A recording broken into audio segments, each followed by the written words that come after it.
මේක මට උනේ නිවාඩුවට මාතර බ්‍රවුන්ස් හිල් වල හොටෙල් එකක නවතින්න ගියපු වෙලාවක.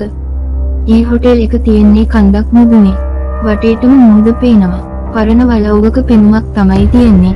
ඒකේ තියෙන වී එක නිසා ඒකට ලොකු සංචාරක ආකර්ෂණයක් තියෙනවා. ඉතින් මට හම්බුනේ කාමර අංක 9.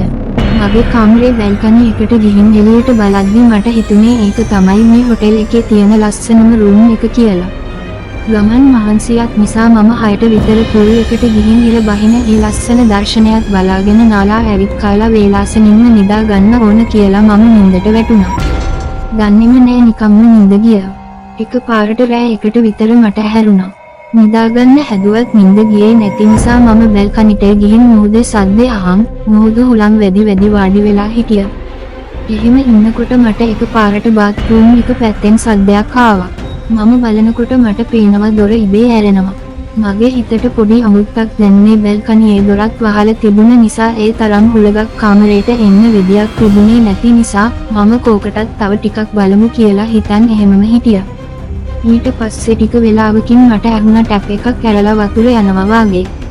මම ඒ වෙලේ නම් කෝකටත් ගිහින් බලන්න හිතාගෙන ඇතුළට ගියා. මම ඇතුළට යද්දි තමයි මම දැක්කේ බාත් รู එකේ ඉඳන් එළියට වතුර පිටින් ඇවිදන් ගියපු වගේ අඩි පාරවල් තියෙනවා කාමරේ ඇතුලේ. මගේ හිත පොඩ්ඩක් ගැහෙන්න ගත්තා. මම බාත් รู එකට ඉබිලා බැලුවත් ටැප් එකක් කැරලා තිබුණේවත් බාත් รู එකේ බිම තෙමිලා තිබුණේවත් නැහැ. ඒ එක්කම මම බැල්කනි එකේ දොර වහන්න යනකොට දැක්ක කාගේ හරි ඡායාවක් බැල්කනි එකේ ඇවිදිනවා වගේ. ඒත් එක්කම හිත පොඩ්ඩක් ගැස්සුණ නිසා මම ඉක්මනට දොරත් ලොක් කරලා ආයෙ නිදා ගන්න ආවා. ඊට පහුවදා උදේ මම ඒ කතාව කෝල් කරලා ඒ හරියේ ඉන්න මම අඳුරන කෙනෙක් එක්ක කිව්වා.